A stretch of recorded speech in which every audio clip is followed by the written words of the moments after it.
end, then you can either type a question via chat or raise your hand, and then Roger and I will have a look around, identify who needs to ask the question, and then we can unmute you so that you can ask away. But with no further ado, I'll hand over to Doug, the STC Scale Tech Committee Secretary, who's got an extensive background in free flight, who's going to give you an interesting insight to indoor scale free flight flying. Over to you, Doug. Competitive scale indoor modelling, a talk by me, but first of all, before we go much further, an apology. There's a lot of material here, so I'm going to gallop through this at quite a rate, and as Graham said, questions at the end would be helpful. There's a couple or three thank yous as well. First of all, there's a thank you to Graham. Thank you to Graham for allowing me to squeeze in a bit of free flight into his fairly packed calendar for these sessions. There's a thank you to Andy Sefton, for providing me with a basis of this presentation from presentation he uses when he talks to various clubs and people. So I've been able to have a head start on this, made a few modifications, Andy, hope you don't mind. And then there's also thanks due to Mike Stewart. I'm not sure I've seen Mike Stewart tonight, but Mike has been helpful in providing me with photographs, videos, and various information. So thank you to everybody. Why me? Well, I think I'm the retired mug that got fingered, basically. But I've spent 57 years or so as an air modeller, and about 40 of those years I've been very interested in scale. And during that period I've been involved in organising and judging both indoor and outdoor events, although albeit with a bit of a 20-year break, I think, with business setting up and running. A little bit about me, or a very tiny bit, I'm not a fanatical competitor. Where I get my enjoyment in scale air modelling is from scratch building, from turning 2D pictures and drawings into a three-dimensional flying model. So I don't compete fanatically, but I take part now and again just for enjoyment. What this presentation is really an overview. I'm not going to go into depth on anything, and the reason for that is that I'm hoping that we can run several more sessions on free flight scale, both outdoors and indoors, and we can look in a little bit greater depth at some of the classes and the more specific requirements of the classes. And we may be able to run one or two sessions on techniques as well, because some of the indoor classes do require a great deal of care in terms of weight saving and so on. So it will be interesting, particularly for you guys who make big radio models, to see what goes into the selection of materials and the construction to make sure the models are light in weight. So what's the attraction of flying indoors? Well, firstly, it doesn't rain and snow, and it also gives you all the year-round calm air. Now, what that allows us is to build more unusual, fragile and unstable subjects. Now, this subject you can see on the screen at the moment is Pete Smart's Gossamer Condor. This is really built using virtually easy B techniques. It's a peanut model, but built to the 9-inch fuselage length rule, which means that the span is 20 odd inches, as you can see there. This flies beautifully. I think the last flight we saw probably at the International last year in Nijmegen was, I think, 67 seconds. So it certainly flies. You couldn't fly anything like this outdoors, where wind, gust and so on would wreck it very quickly. This is an unusual model. Again, you might fly a large version of this outside, outdoors, but it's not an inherently stable sort of model. The Chancellor 173, Tonda Alfrey is one of the aces of the scale indoor flying scene, and he builds some really superb models. This is one of them. Just to give you a bit of an idea of how these things can fly. This unusual thing, you wouldn't think that you could get a dinner plate to fly, but just have a look at this.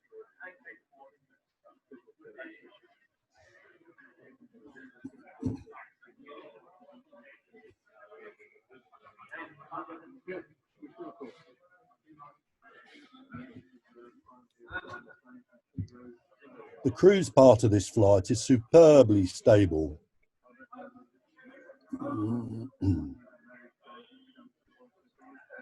Bit of a bump on the landing, but super.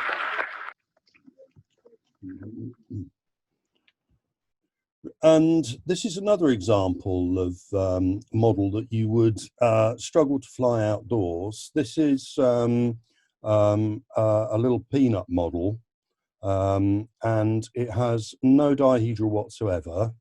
It has a very short nose. It has a compensation of fairly large, I think they're enlarged flying surfaces at the rear, but this isn't something you'd want to comfortably fly outdoors free flight. Interesting to note in this photograph, the position of the rear anchorage peg for the rubber motor. It's not right at the back, it's up here, and we'll come to that a little bit later on. And we go from the sublime to the ridiculous. This is a French chappie, Christophe Cramoisin, and he has this successfully flying miniature Waterman Gosling. This is 4 inches wingspan. And if you look closely at it, it looks as if it has spoked wheels there, if you just look at the photograph there. This thing flies a bit like a demented flea, but it does fly. So, all right, what's it all about, this indoor competition, this competitive modelling, right? It's important that the models are judged in a fair and serious manner. The open classes on the indoor scene are judged to the same rules as the outdoor radio F4C models. And the judges are very serious about it. You do get the occasional dodgy judge, as you can see in that photograph, but generally speaking, these guys are extremely committed characters. You can see that there, Graham? Yeah, I can see that. Me judging with him, Philip Kent there. The changes that have happened over the last few years mean that indoor radio control scale is now very much a reality and is actually a booming part of the indoor scene. And I'm hoping that we can run a session or maybe 2 sessions on indoor radio control over the next few months. Right. I'm really focusing now on the competitions that are held at the Indoor Free Flight Nationals, as listed there. As I say, open rubber, open CO2 electric to the full rules of F4C and control line.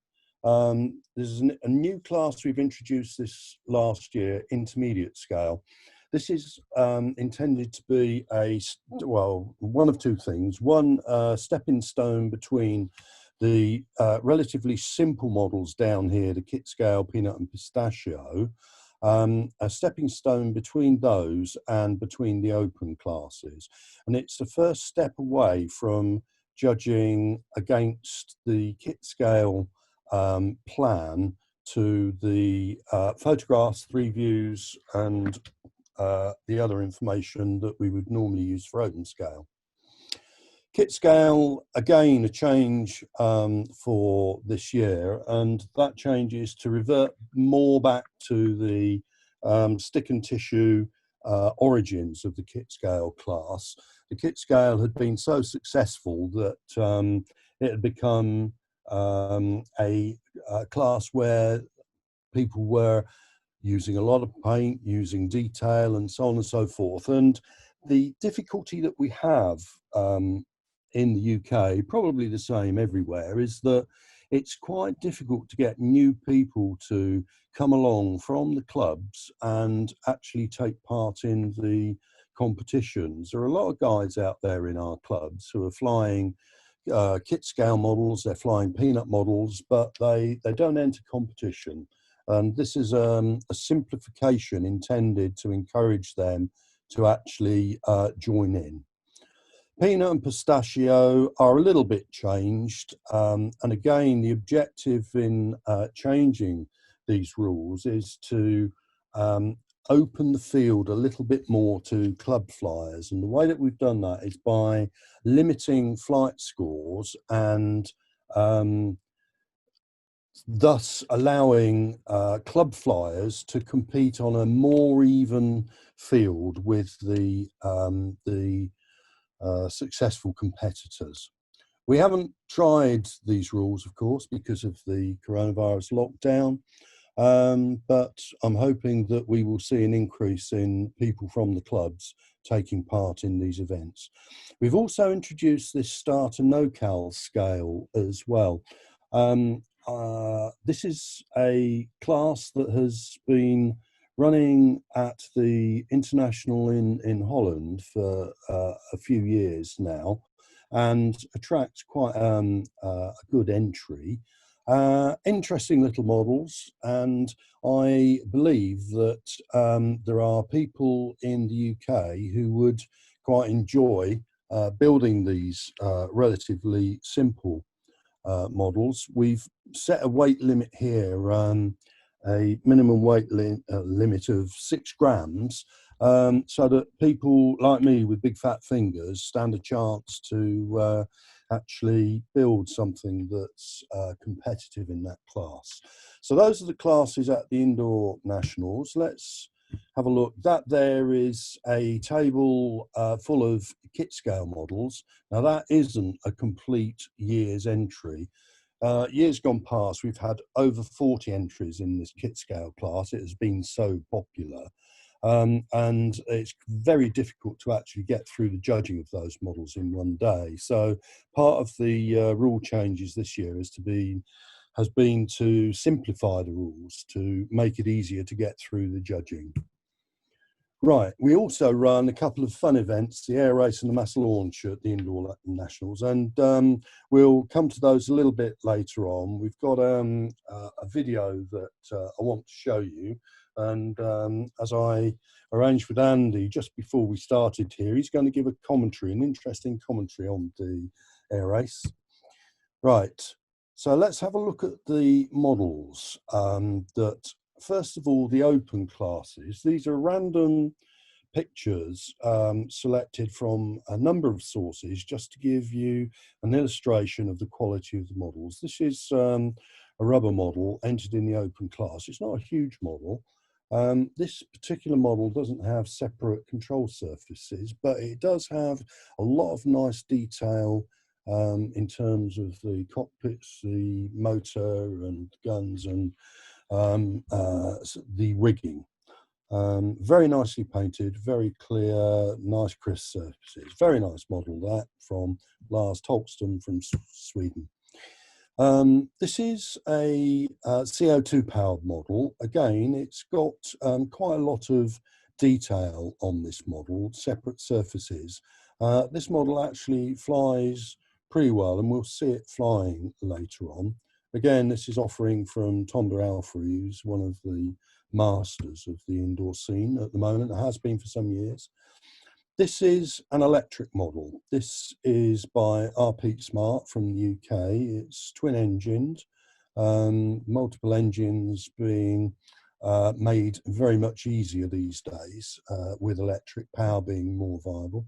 A lot of nice detail on this model around the undercarriage and inside the cockpit there. You can't see it particularly well here, but it's a nicely detailed model. So these indoor open models are built to a very, very high standard. Now, there have been some big changes over the last 10, 15 years. LiPo batteries with their massively improved energy density allows us as indoor flyers to use electric power without very much of a weight penalty. The increasing use of rare earth magnets as well has been a great benefit indoors, because the intensity of the magnetic field of the rare earth magnets is so large compared to conventional magnets that it means that the motors that we have available to us are very powerful, but they are power for power very much smaller than the traditional electric motor. They are very light in weight as well. So electric power opens up lots of possibilities for unconventional stuff, and particularly multi-engine subjects. I mentioned a few minutes ago miniaturization of RC, along with these changes to lithium batteries and smaller powerful motors, mean that the RC indoor scale scene is booming. Well, the interesting thing is that some guys are trimming their indoor free flight models with radio and then locking the control surfaces for flight. And George is with us tonight. George, this is your DH9, of course, in flight, having been trimmed with radio. This was taken last autumn at Nijmegen. Stunning model, super photograph that. You can see the amount of detail that you have on that model. And this is another indication of the superb quality of some of the indoor models. They're the match for any control line or radio models. Right, and multiple engines. All sorts of things are possible with multiple engines. We've seen Dornier X's fly, and we've also got a nice video of this, which is the Convair Coronado. This is Richard Crossley from the UK. This aircraft takes off a very simple wheeled dolly, and it has very, very interesting sound associated with it. Where there is a resonance between the four propellers that make a very interesting sound.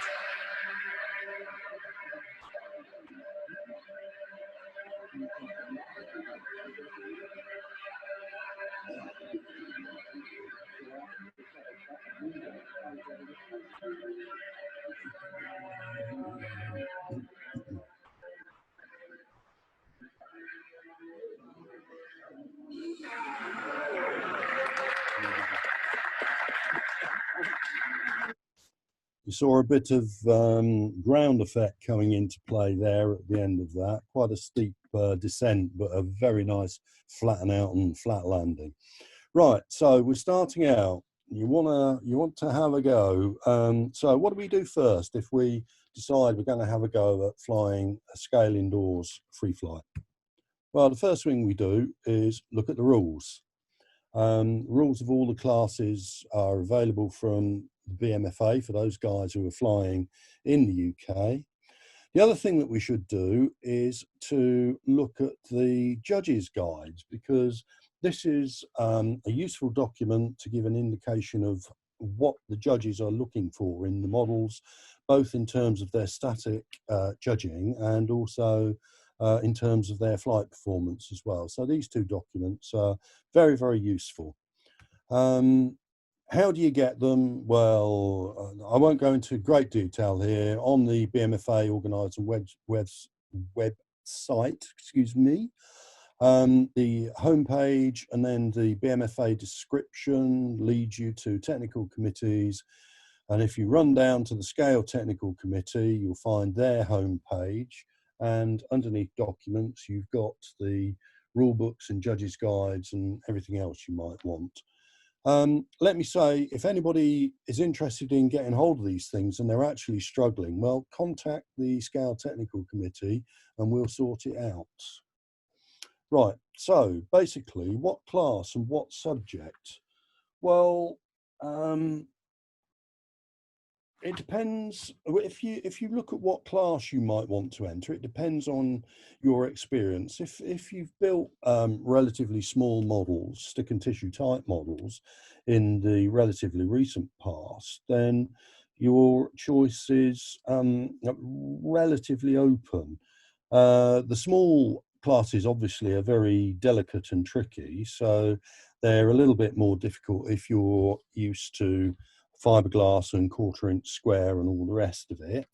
The kit scale and the intermediate scale models are that much larger, and so they're easier to handle and so on. And the open classes, with all of their detail, are time consuming. So, you know, the class that you might try depends on what time you have and what your recent experience is. We're all capable of building these models, don't get me wrong.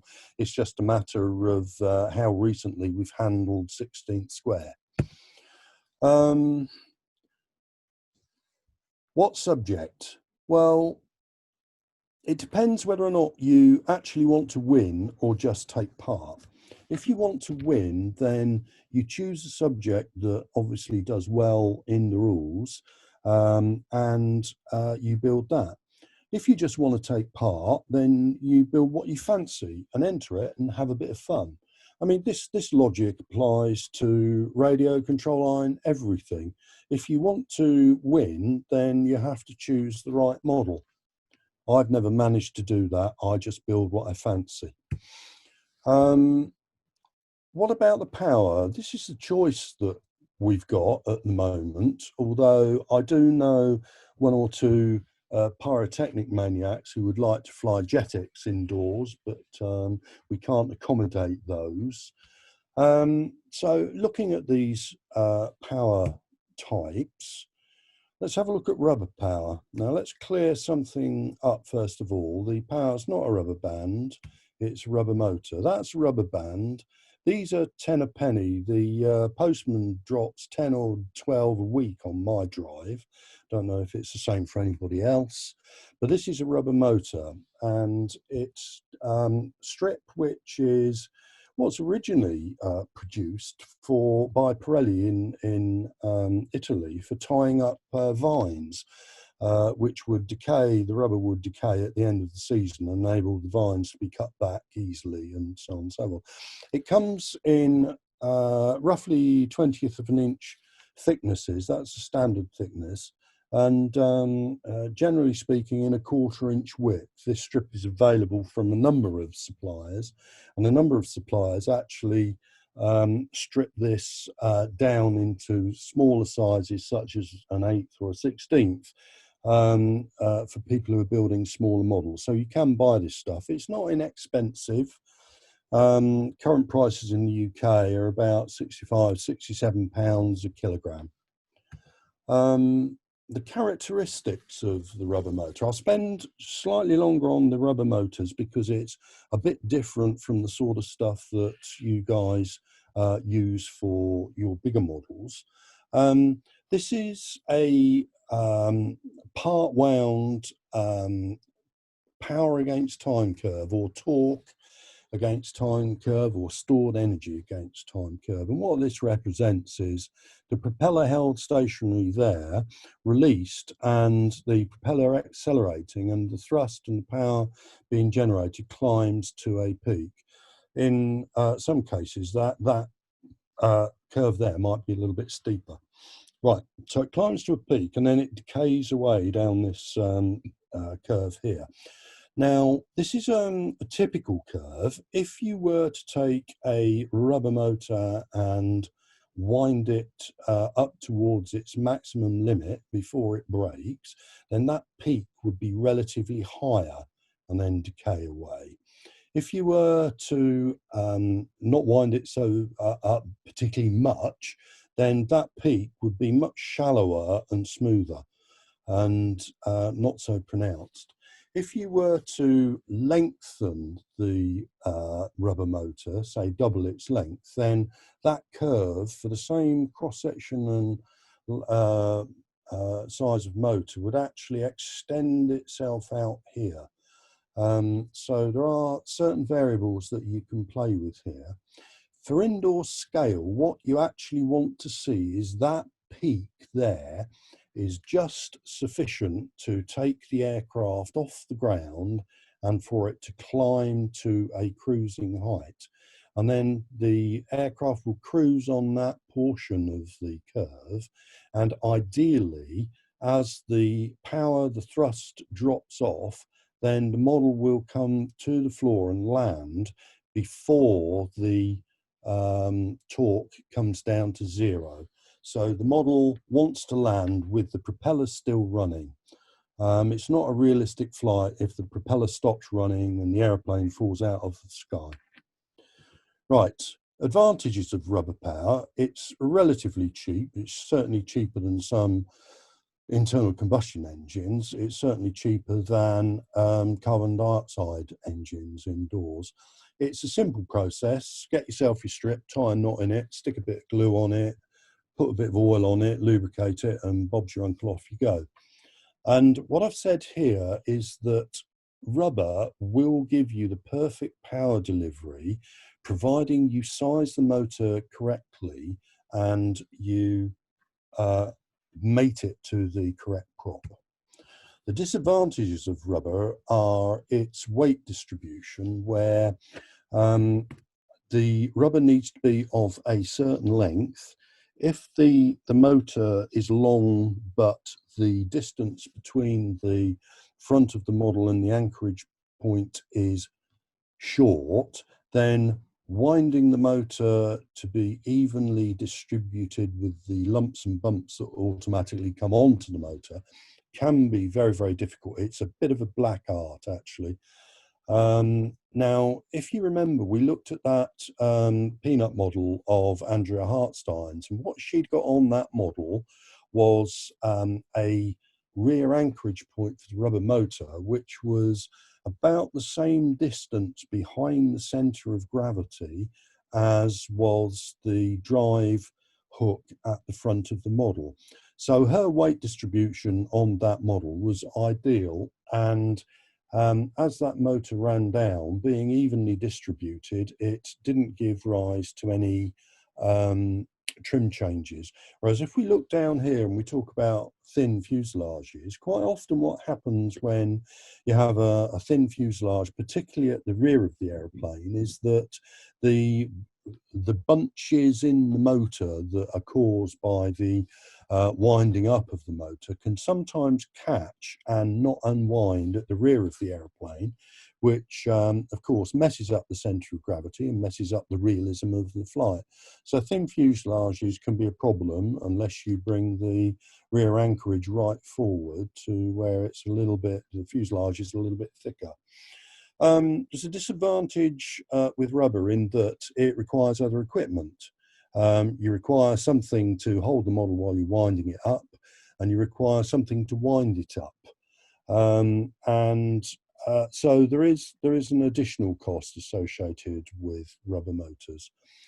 Have to be careful. There's a catastrophic failure mode. Many of nice scale models had the fuselage blown apart by a braking motor. It may be overwinding that causes this, but it may be that there's a little nick or a catch on the motor itself that you've not spotted in between competitions. Now, I'm going to say something interesting here. The objective of us building scale models is to replicate the full size from the ground to the ground, from takeoff through to landing. And that includes the sound that the model makes. Now, rubber motors don't actually sound very much like a full-size internal combustion engine. Some of them sound better than others. Some of them sound very slappy and noisy if the motor's bouncing about in the fuselage. So in terms of flight performance, it's quite difficult to get the sound of a rubber model to be good. Right.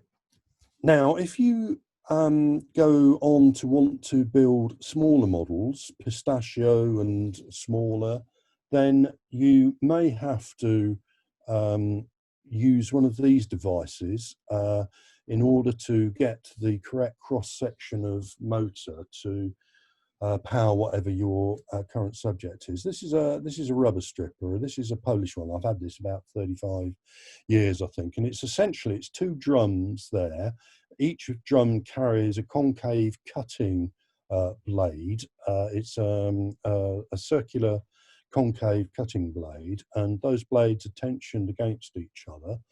There is a transverse slide arrangement here, which is in two halves, and each half can move independently, controlled by these knurled nuts here.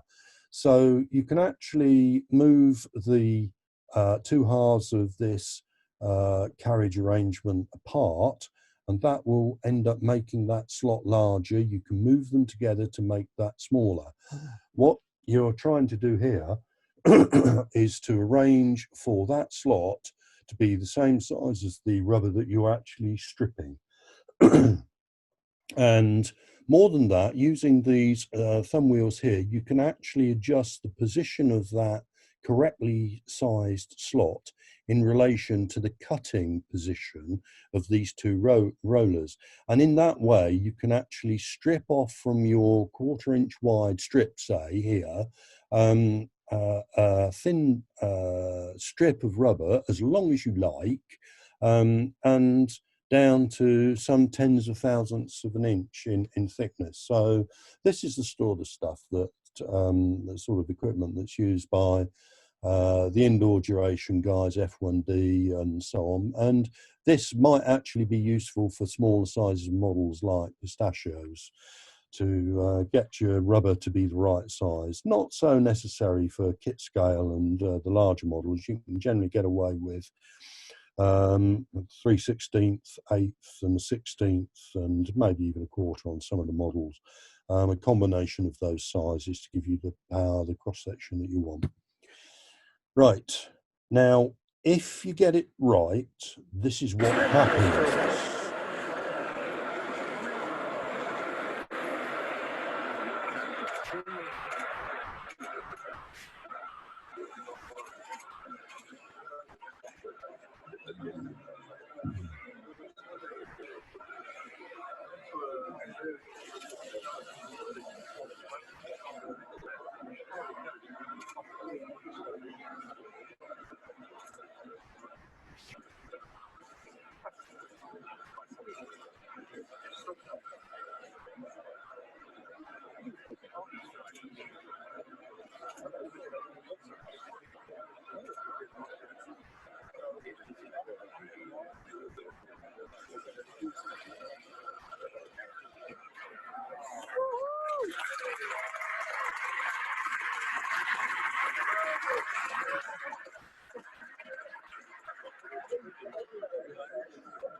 Right, that's stunning.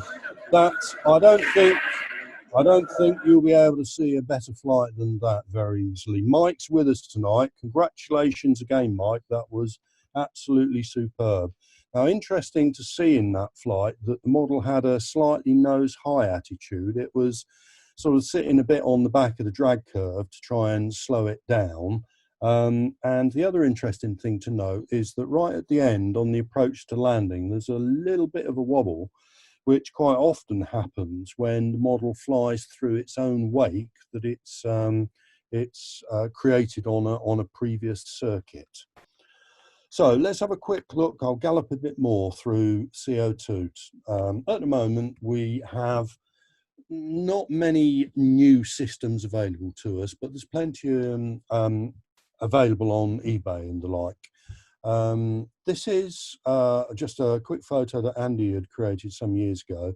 Interesting motors here. That this is a conversion on a Cox Glow motor, so that's quite a large capacity CO2 motor. That you've got a brown twin down here and a brown single cylinder. These are US engines. I don't believe you can get them secondhand, but they're not new commercially available at the moment.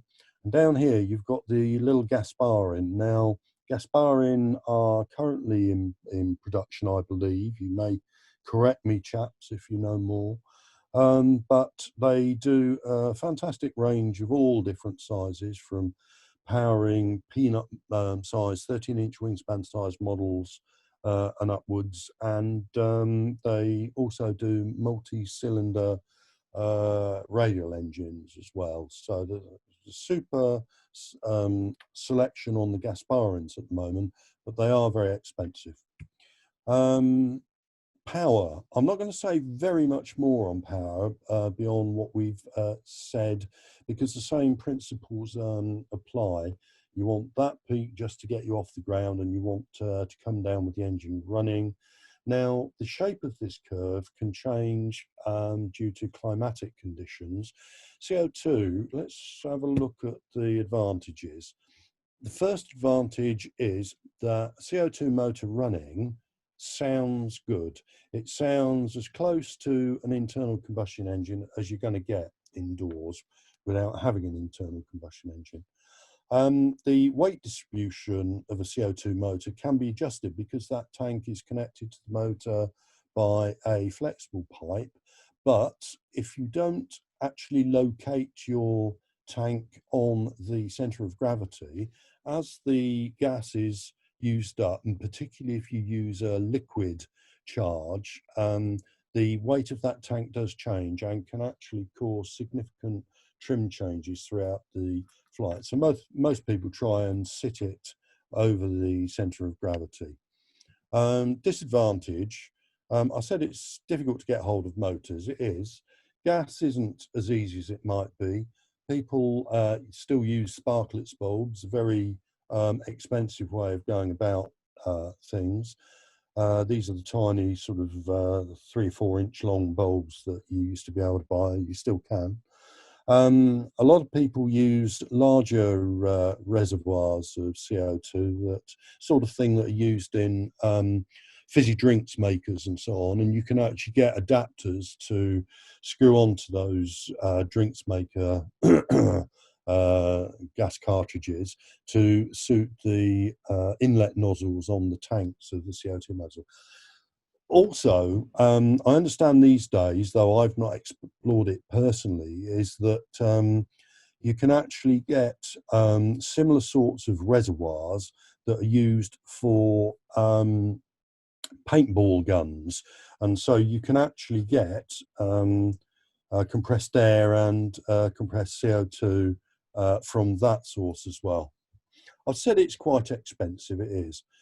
High maintenance. Well, it's not very, very high maintenance, but these motors do require regular lubrication to get the best out of them.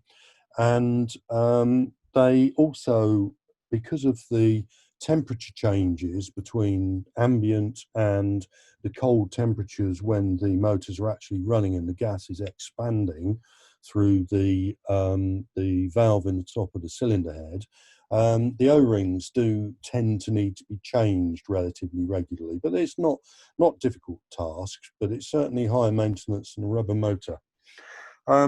And this is the thing that I was referring to when we were looking at this curve up here. The power curve of a CO2 motor can be unpredictable, and it can be unpredictable for a number of reasons, but the main reasons are that they're susceptible to climatic conditions. So if you have a particular cold day, then the expansion of the gas isn't quite as great as it would be on a warm day. If you have a particularly moisture-laden atmosphere, then that can give rise to problems with freezing and icing. These motors do tend to ice up on occasion around the expansion from the feed pipe to the top of the cylinder head and around the exhaust ports as well. And of course that can throttle your power output and change this curve quite significantly. And also, of course, the expansion of gas from the tank itself means that tank can get extremely cold and iced up. And so it's not a means of power necessarily that you can use repeatedly quickly. You have to give the tank and the system time to warm up again to ambient temperature before you can attain the same curve as you intend to use. Right. let's have a look at a CO2 model flying. This is Tonda again.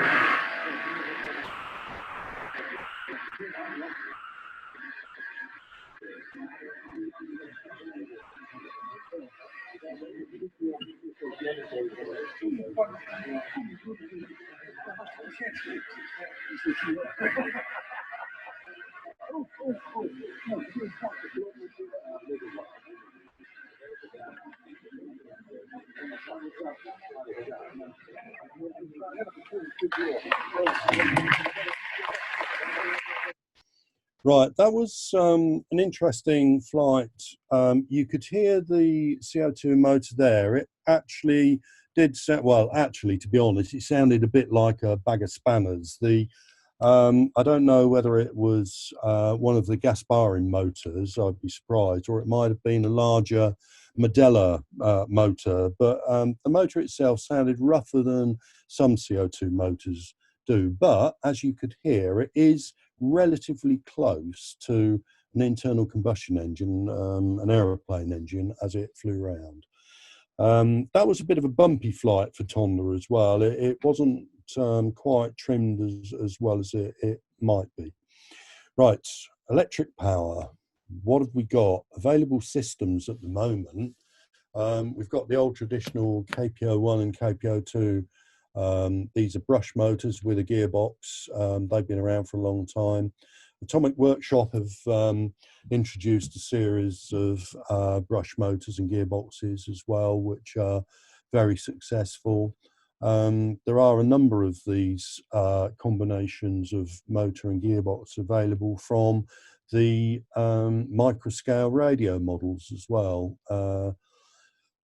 And Atomic Workshop also make this thing they call the Zombie, which is actually a flight profiler, which enables the flyer to actually change the powers and the durations in a series of sections throughout the flight of the model. We'll come on to that in just a minute or two.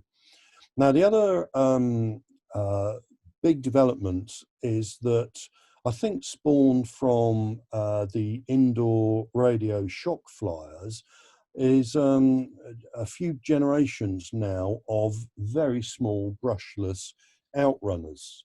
Well, inrunners as well, but outrunners is the thing that have really popped to the floor. These tiny little motors that we would use indoors with neodymium magnets are tiny and powerful. You can get a brushless outrunner which is 15 millimeters in diameter, perhaps 20 millimeters for some of them, and they will fly relatively large models, and they're not expensive. I've got something which is about 25-inch brushless 25-inch, 25 millimeter brushless outrunners. I've got two of them on a 42-inch indoor de Havilland Dragon Rapide mock-up. So they can actually fly some relatively large models. Bit of a picture of them. This is an old picture. And most of these motors that you see here are, in fact, all of them are brushed gearboxed motors. What's interesting is here you can see two different flight profilers here. This is a little electronic device with 3 adjusting potentiometers. You can't make it out on that one quite so well, but they're there in just the same way. These are typical small lithium polymer batteries that you would use indoors. Right, looking at the power characteristic, you've got this kind of step arrangement here that is provided by the profiler. If you were to use an electric motor without a profiler, then you would get a power distribution very similar to the ones that we've looked at for rubber and CO2.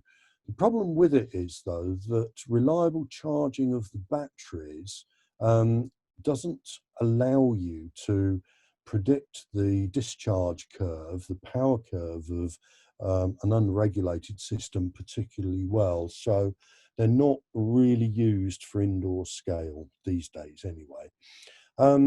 This graph that we have here shows a run up from 0 to full speed, and that power there, that speed there, is selectable by one of those potentiometers.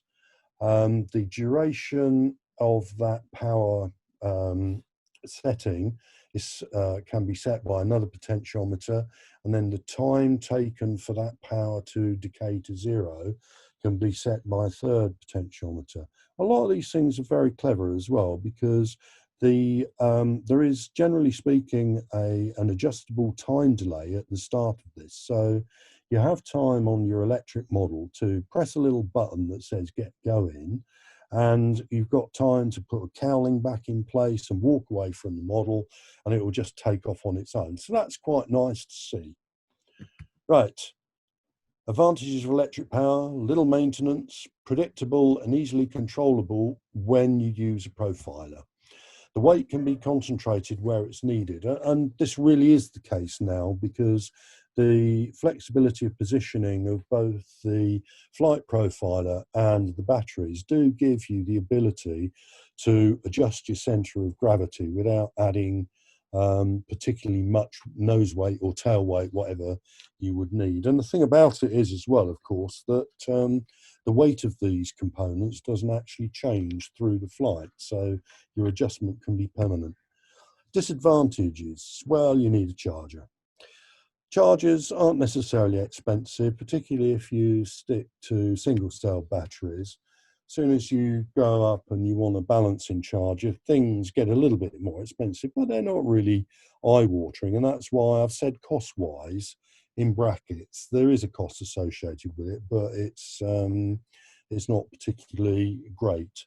Weight: these days, because we're using lithium polymer batteries rather than NiCads and so on, the weight is very much lower. So again, I bracketed that, and really it's not a great big issue, weight, with electrics these days. And the sound in flight: well, it's not very good, unfortunately. If the motors are ungeared, then they tend to whine relatively shrilly.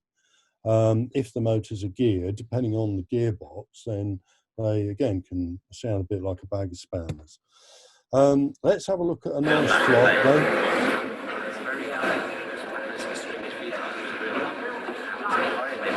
Yeah. It's just a box. It's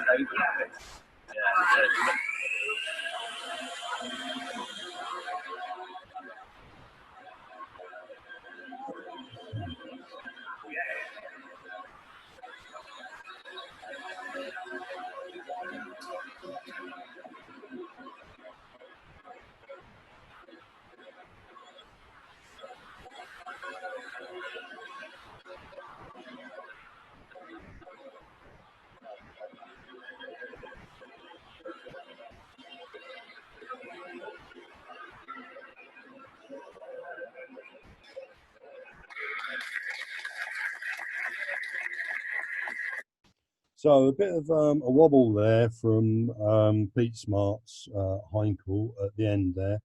But you can hear from that what I mean about the electric motors don't exactly sound scale-like, but they've got lots of advantages. Right, the competition bit. Judging, what do the rules want? I'm scampering now. There are common requirements. These are the same sort of things as you see for the other scale classes, the other scale disciplines. Indoors, maximum all-up weight of 250 grams with a wing loading there that you don't often come close to. Very odd units, and I can't actually remember what it is in proper units. Scale propellers may be changed for a flight propeller, and pilots should be there in the open classes if you can see them in the full size. This is a couple of photographs here of models in various classes. Specific requirements: the open classes require that full documentation as you would do for a radio or control line model.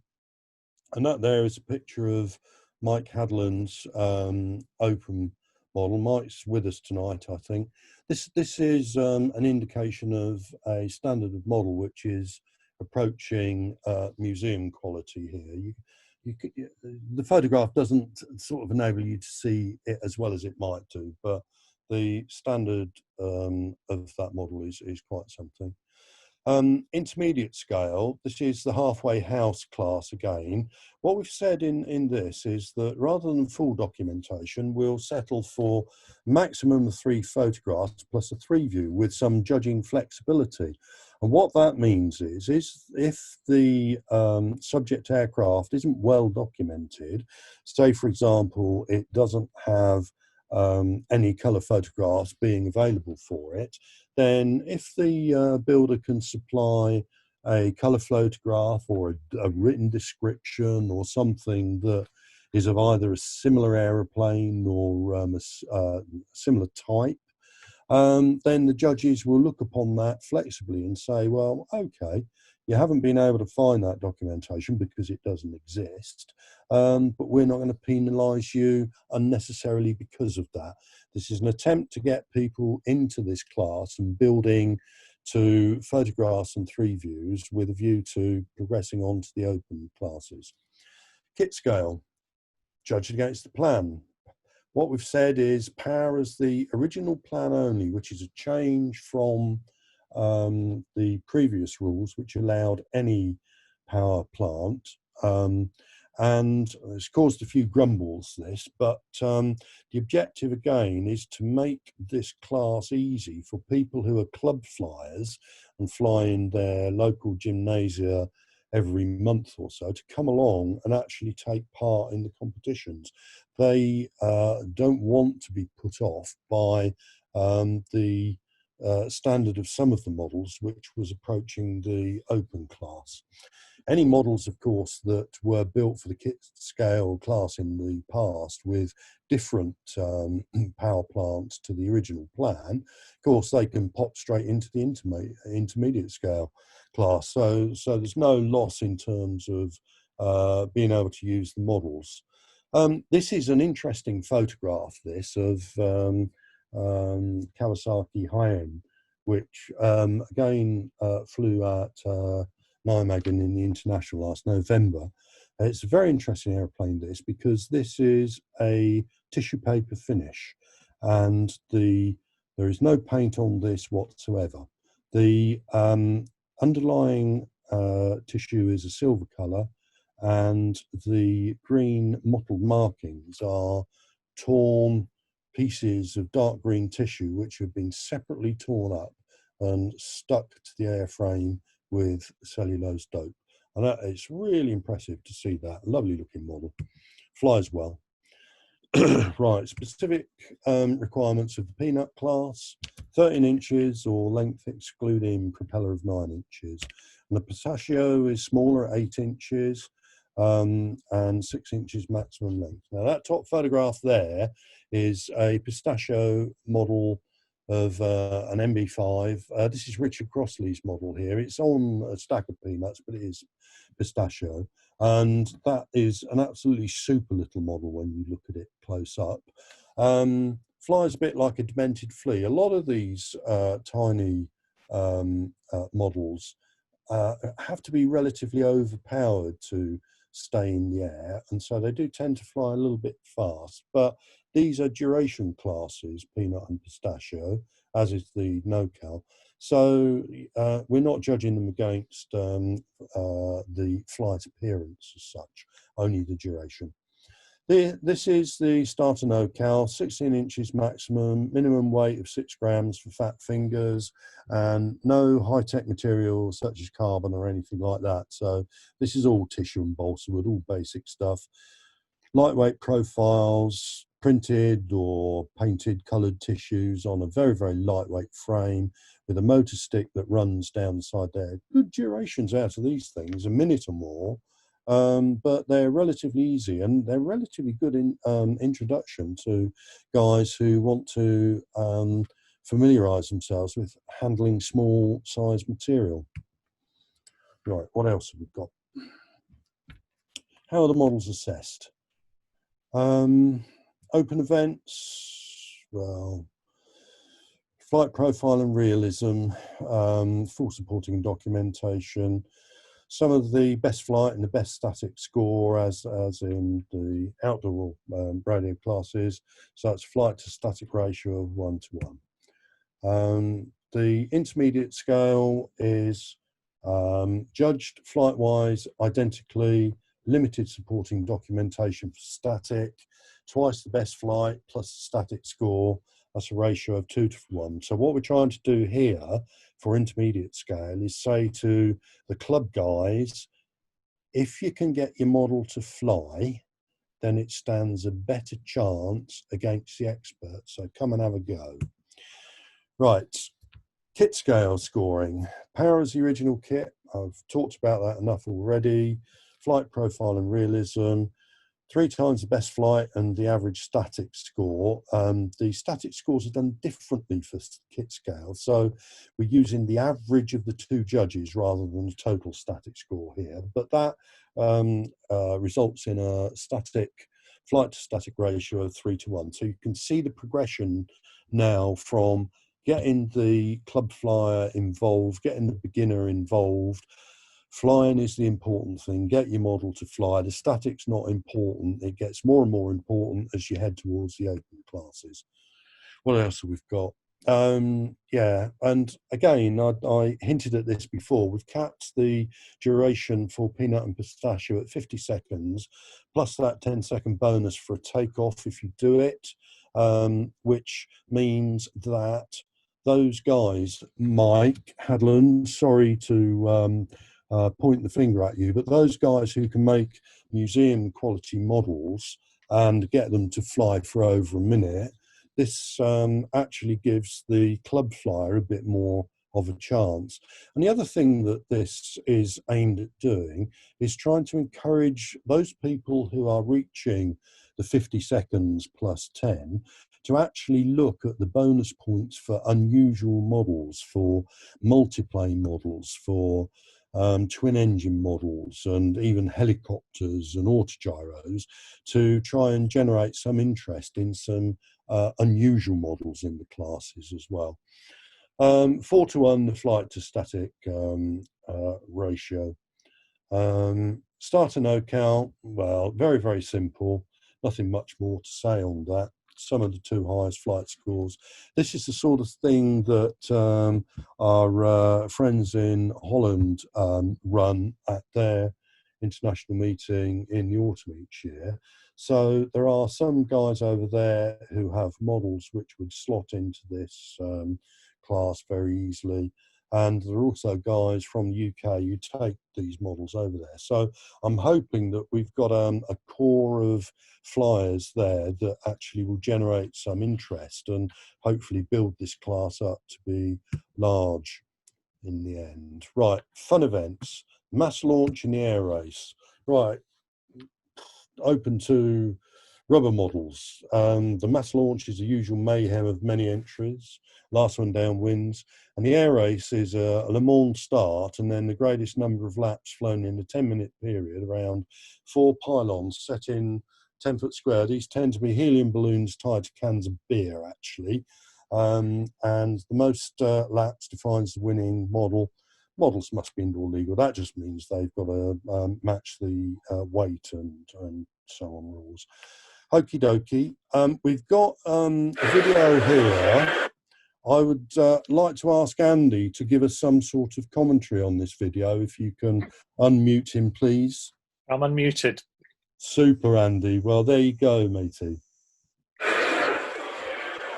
This, I believe, is the start. The competitive. Can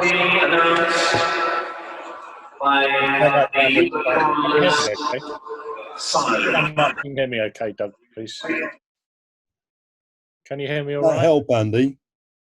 Can you hear me? This is the Le Mans start. People operating in pairs. There's only about half a dozen pairs in this particular one. The klaxon started. They're all running out to their aeroplanes. They're all rubber pads, so they've got to wind them up. and then they'll start flying around those 4 helium balloons. The normal timing is 10 minutes, but on this particular video, we've cut it down a bit. It was taken in Nottingham in 2010, I think.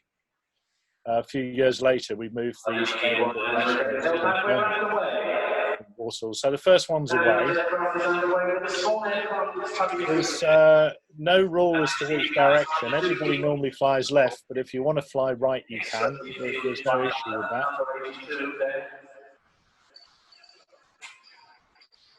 I'm in the far side of the picture, picking up my Lacey, and that's my wife who's acting as pit crew.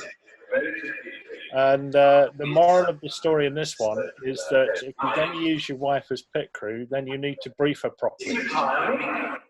And you'll find out why as we get later into the video.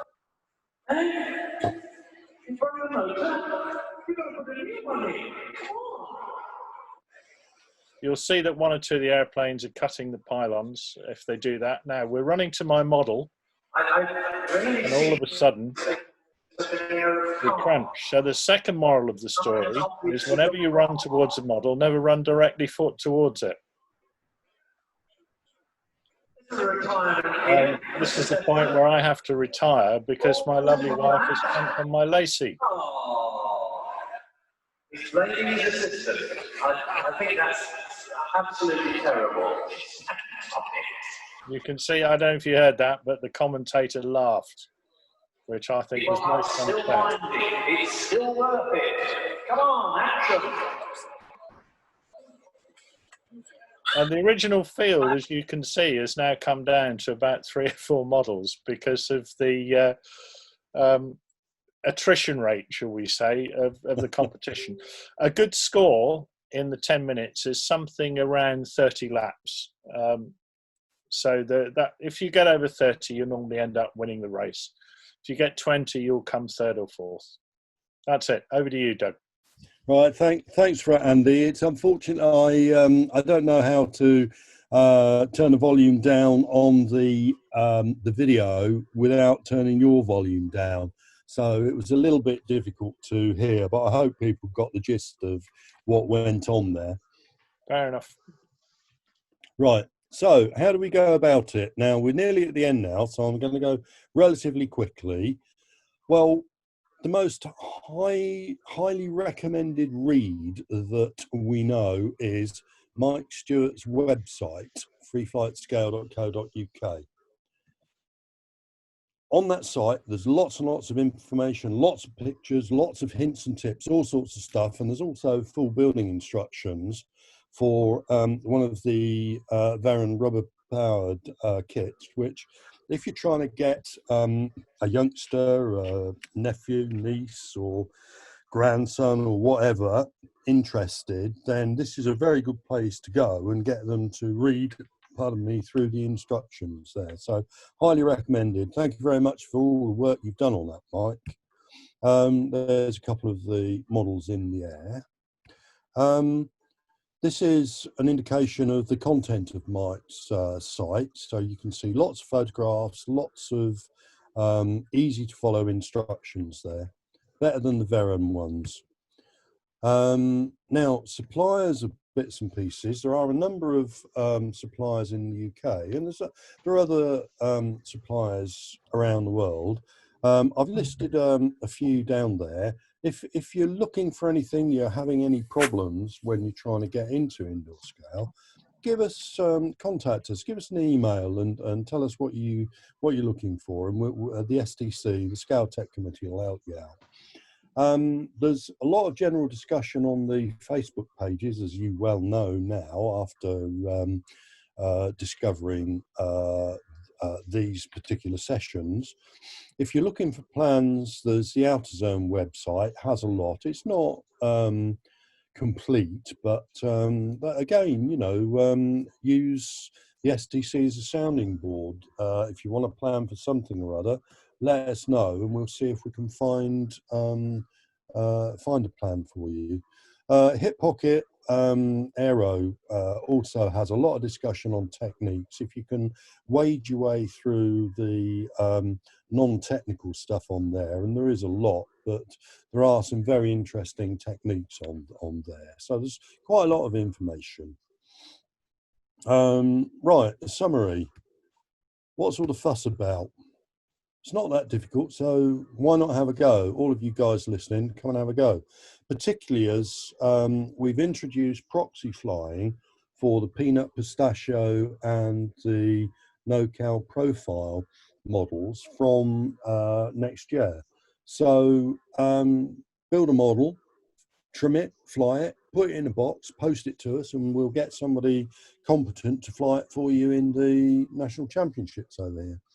And the other thing is, I'll just reiterate that the STC is here to help, so just contact us if you need anything. So that's it, Graham. So with the help of others, I'll answer any questions that we get. Okay, thank you very much, Doug. There we go. So Martin Kinder was asking about any guidelines regarding the type and size of CO2 motors against the model size. So over to George. It is always dependent on the weight you might expect to have.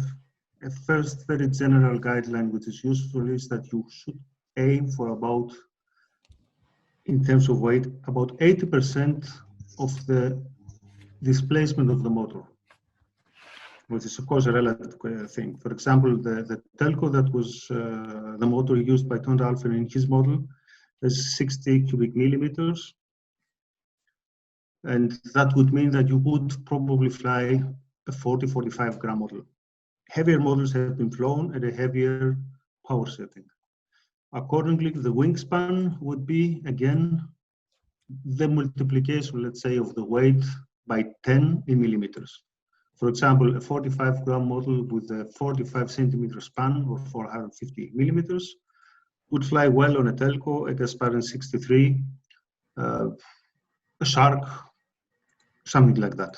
It is not exactly analog. For example, a Modella, which is 270 cubic millimeters, will stop at somewhere 100 grams. And there is a Facebook page I made a few months ago, which will, a Facebook group, CO2 motors, where there is a table for every motor that has existed more or less, and the recommended model size. I think Martin will find that. If not, contact me and I will somehow send it over. It's just an Excel file. Hope that helps. Cool, thank you, George. Phil Kingsbury just asking about where and when, or how he finds out about where and when, sorry, it says where and where, that's why I'm getting confused. Where and when the events are held, please. So all of the events which are sort of sanctioned through the STC or that we are made aware of will either be on the STC website, which is scalebmfa.org. That might be wrong. Can I interrupt there, please? Yeah, go for it, Andy. They're all on the BMFA website. Yeah. The BMFA website is the master. We try and keep the STC website up to date, but the master one is the BMFA website. If you go onto events on there, you'll find it there. And then any other clubs like the Peterborough Club, the Nottingham Club, I mean, we've got a few members from those clubs on here tonight as well. They can also upload their events to that calendar as well. So it might be a local event. Yep. Yeah, there is another way that supplements those as well. If who was it that was asking the question? Phil Kingsbury. Phil, if you were to email me as STC secretary, ask to be put on the free flight scale information list, then we actually send out a calendar which is quite specific and a reminder to people on a fairly regular basis. So there is another way you can do that as well to supplement it.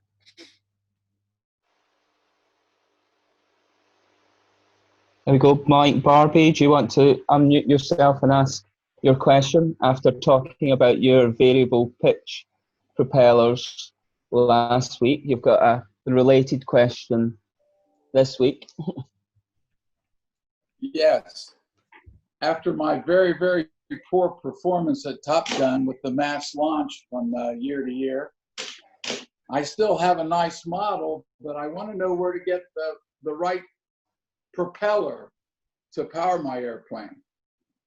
It seems that the propellers in the kit that I built are too small. Do I have to carve my own, or can I purchase it? Well, Graham Banham's on here tonight, who's a good friend of Richard Crossley, and then there's also Mike Stewart, who has experience of the Comet kits as well. So as you saw a couple of weeks ago, Mike Barbie has a Comet Ironka Chief, which is a little bit heavier than yours, Mr. Stewart, as we discussed last week. But what would you suggest for him for propellers?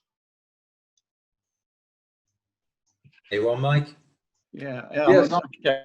yeah. I would. The Easy Built 12-inch plastic prop is a good match for that kit. That's what I use on my Taylor craft, and I think Richard uses the same on his Aeronca. Yeah, he does. Yeah. Yeah. So where would that come from, Mike? Easybuiltmodels.com in the States. At the moment, they're only shipping within the United States, but Dave Nadelsky, who runs the business, is a really nice chap, and easybuiltmodels.com is their website. That should be easy for you in Ohio, Mike. It is. It is. I'm excited about it. Now I can back to test flying. Yeah, and go and challenge Dave Platt next time. Oh, he's the master. He's the master. I've seen in 3 events down there, I've seen 2 of his fly totally out of the area, you know? So. Yeah, he was annoyed at Top Gun last year when his watcher got distracted and was speaking with someone else and wasn't watching his model and going after it. Yeah. Depends as well if you want it to rise off ground. If you're hand launching outdoors, you can go bigger than 12-inch prop on a Aeronca, large Comet Aeronca. Yeah. Can I add something on that? Yeah, go for it, Andy. Just what if you, if you go onto the National Free Flight Society website in the USA, they've got a quite amazing archive of information. It's dangerous because whenever I go on there, I'm normally stuck for about 2 hours reading stuff that I didn't realize existed, let alone knew that I was interested in. But you find a lot of information on there about getting the best out of rubber models. My own models for outdoor free flight, I tend to use a prop that's around 25-30% of the wingspan. Okay. And although the easy built props are good, an equivalent are the PEC polymer propellers as well, which you can also get in the States. So if the easy built prop doesn't work for you, then try PEC polymers. Okay. But I'd certainly recommend the National Free Flight Society archive. I'll take a look. You'll find a lot of stuff on there, and that's good for any free flight, both duration and scale. Thanks, Graham. No probs. Now to answer George's question, basically free flight at Top Gun, it was something that Dave Platt sort of twisted Frank Tiano's arm to do, and it's been running for, on a sort of official basis, maybe for about 6 years, Mike, I think.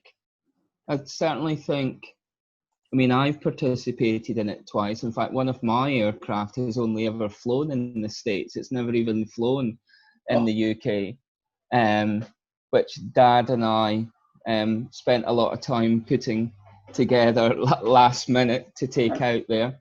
But yeah, it's just running tends to be either the Saturday or the Sunday morning, and it's just an all up, last down. And there's a sort of like concourse type static judging element as well. I was the the judge for it last year.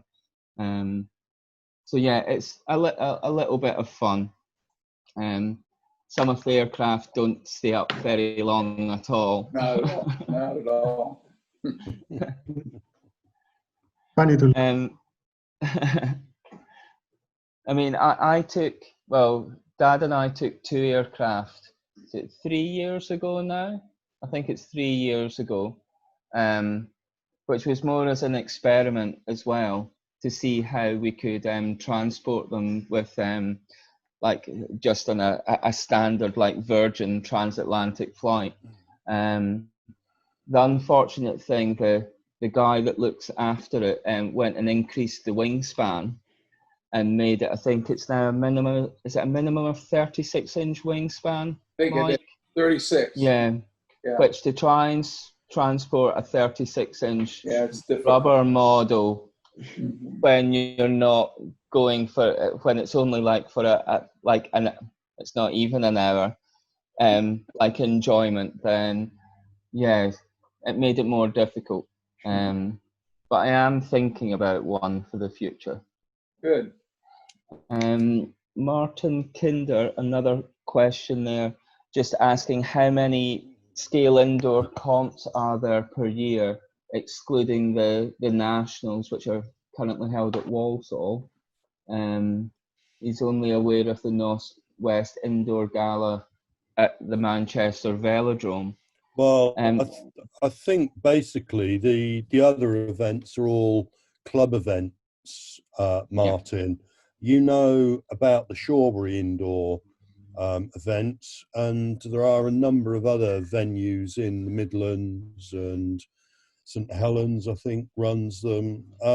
But in terms of national competitions, I think the Northwest Scala is the only alternative to the indoor nationals if you want to have a more formalised competition. Right. Yeah. Can I have a word? Yeah, go for it. There's also Crawley. I was just going to say, yeah, there's Crawley, and the Peterborough Club, I think, do one, and then there's one in Cambridge as well. Impington. Yeah. Impington run a competition, and then also, I believe, Charlie Newman used to run a competition down in one of the Oxford gymnasiums as well, and whether that's still going or not, I don't know, but I think another guy's taken that over. Is it Lawrence Marks? Yeah, Lawrence. Yeah, that's the man. I think Lawrence has taken over that now down in Oxford. So to answer Martin, there are other ones around, but generally run by clubs.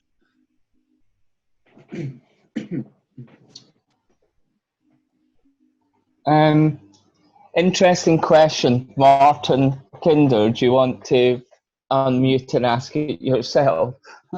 I know I'll keep quiet on my answer. Yeah, sorry. I've having problems with my hearing again today, so I've been trying to lip read them. So everybody's on a big screen in front of me. I've turned off my own video to try and improve the reception I'm getting, although it shouldn't make any difference on a DSL circuit. It's one of those sort of sting in the tail type questions. I'm not trying to trip anybody up here, by the way. Historically, I've been very contest orientated, and I always have the thought that unless you hold competitions, you'll never get people to build for competitions. And I think that applies to every class. Nobody wants to build an aeroplane or spend a lot of time with that for one event per year. There has to be more than that, where they can actually either develop themselves more lower key events.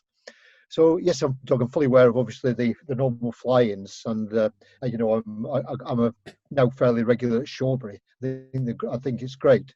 I love the camaraderie and so on, but it always seems very, very ad hoc. And I was just wondering whether there was opportunity for some of the club events or the small events to hold informal contests, maybe to a reduced set of rules to make them easier. So I'm not suggesting we, for example, have a full-blown open indoor event, but whether we should be encouraging kit scale events or something along those lines to get people into the thinking about taking part in contests. People don't think about taking part in contests; they won't participate when the opportunity arises. you're right, Martin. I mean, my response in terms of there being only two of those was really aimed at the formal competitions where you'd attract people countrywide to come and fly. A lot of the clubs have their own individual competitions, and perhaps they have one a year or perhaps two a year. So there is a population out there that do actually build and take part in the competitions. The Newbury Club, for example, Mike Stewart, don't they? They have one or two competitions throughout the year. At Shawbury, we have tried to run one or two indoor free flight competitions, but the number of members that are flying indoor free flight there are a bit low, really. So people use that more as a means for trimming. But there are competitions around, Martin, yeah.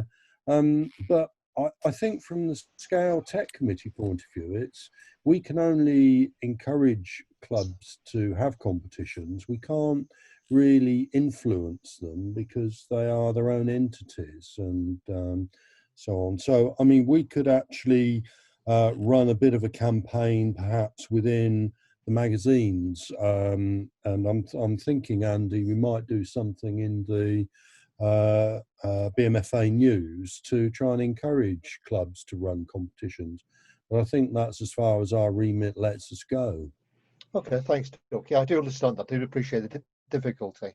Yeah. I mean, you know, I run the UKCAA events, and you know, it is hard work sometimes. Motivating people getting into it. What we found is that once people start thinking about it, then it sort of generates its own interest. But I do appreciate that you've got to rely on other groups and clubs to run those for you.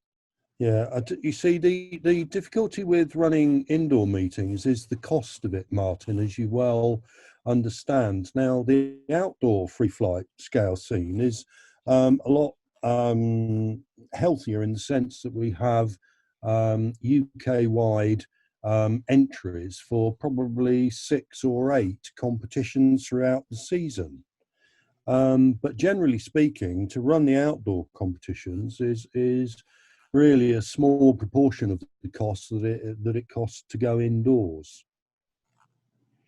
Yeah. Okay. Yeah. I can appreciate that. Although I must have, we're not hiring airfields though. So, you know, there's a no, but it's run on the back of the club invites a lot of the time. We do make use of Buckminster for outdoors these days as well, which is good.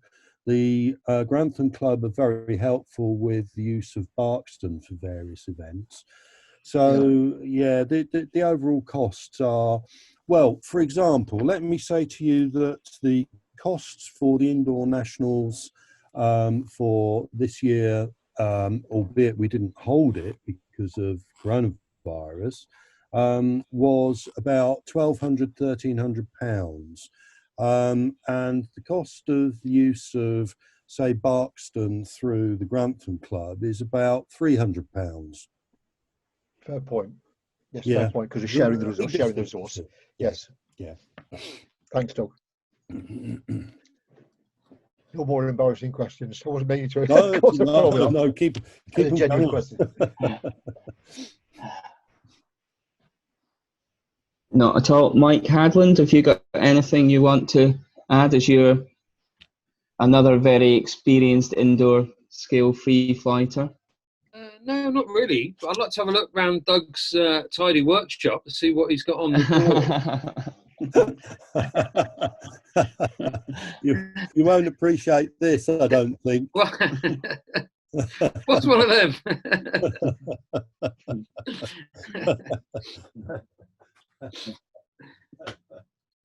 There you go. Do you like that better?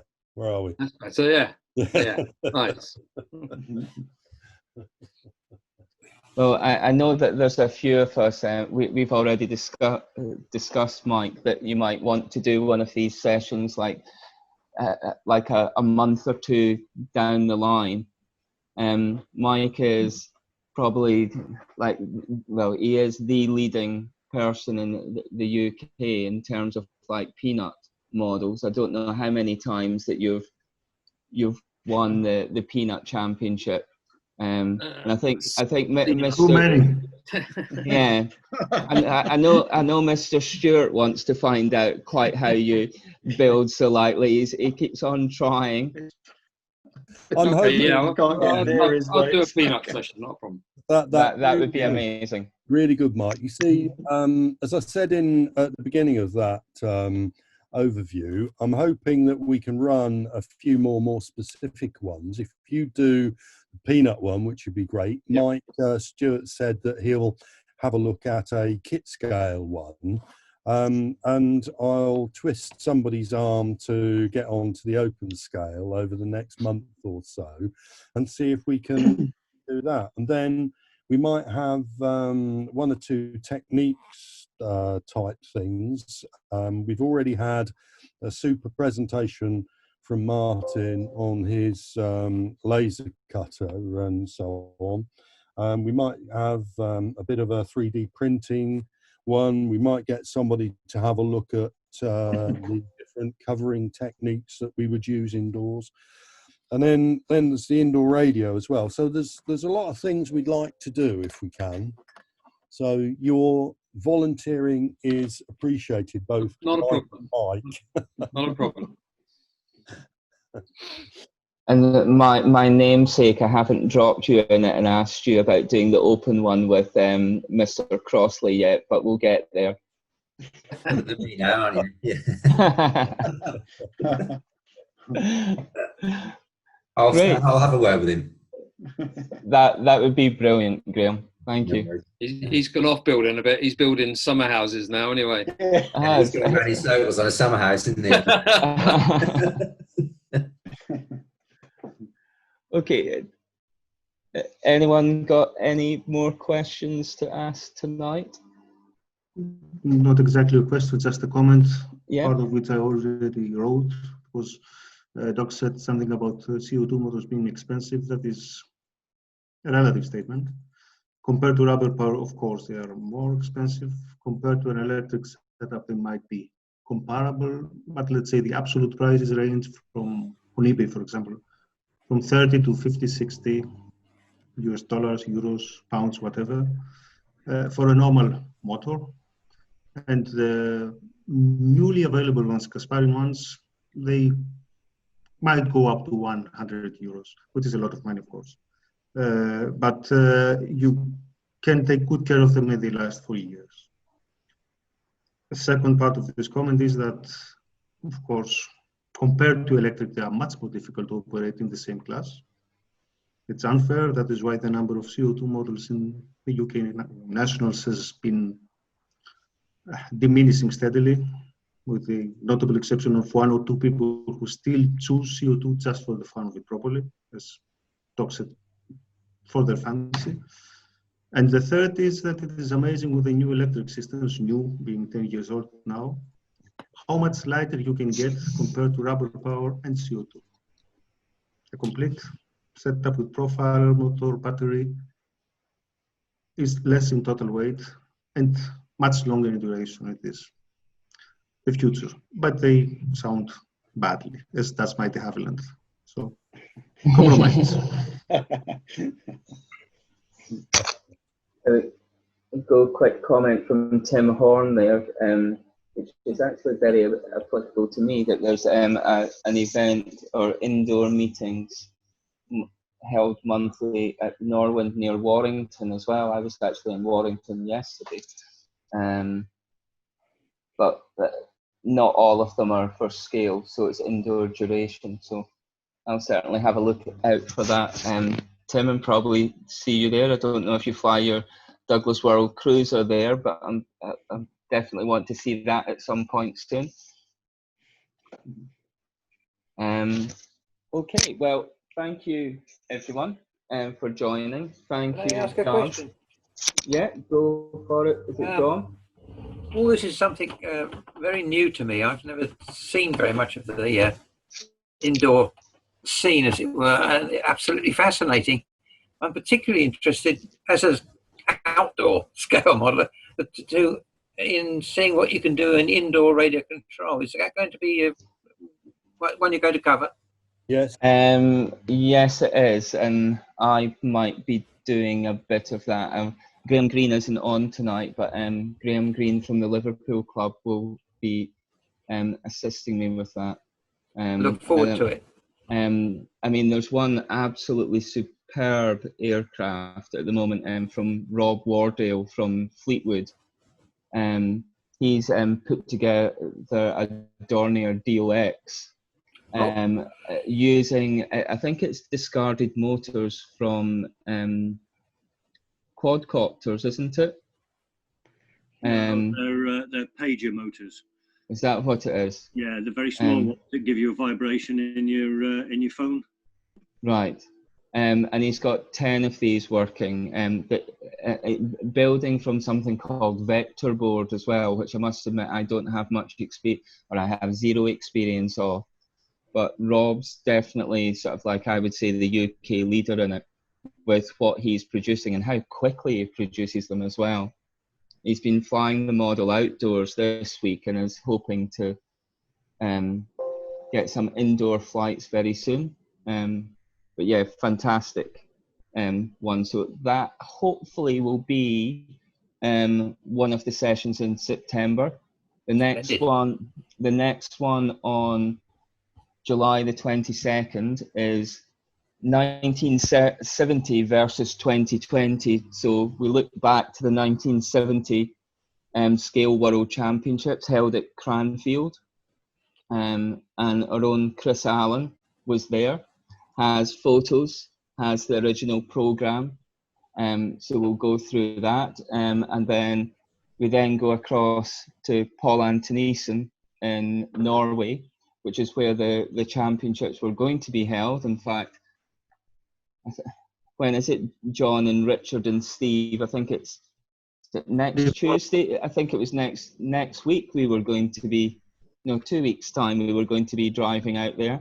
Can't believe the time had come around so quickly, but we're going to have a look at the World Championship venue that will be used next year, and sort of comparing how the models have progressed in terms of size and the variety as well. Then the speaker for August the 5th, I see Dougal McIntyre on this evening as well. Dougal lives in the same hometown as that I did all my schooling in, lives about 1.5 miles away from Dad as the crow flies. But Dougal's father, David McIntyre, was the originator of Scottish Aviation and Prestwick Airport, but was also part of the flight in a Westland Wallace that flew across Everest in 1933. So Dougal has some incredible photos, video footage, and everything from that time. So that'll be really interesting one to look at. I've seen some snippets of it and I'm definitely looking forward to it. So that's the next couple. So you can see that we're being very varied in the topics that we're having. So I hope you're all enjoying them. Thanks again for joining. Final thank you to Doug for this evening. You're welcome.